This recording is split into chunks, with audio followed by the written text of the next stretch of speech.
Got a Disney gift card and want to use it for purchases within Disney apps or online? Adding a gift card to your Disney account streamlines spending.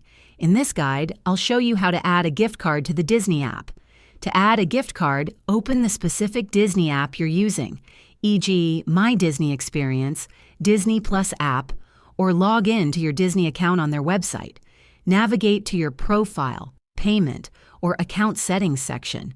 Look for an option like Add Gift Card, Manage Gift Cards, or Redeem Gift Card. You'll then be prompted to enter the gift card number and the e-code or PIN, usually found on the back of the physical card or in the email for digital cards. Finally, redeem the gift card. The balance will be added to your Disney account and will typically be applied automatically to your next eligible purchase within Disney apps or websites. And there you have it.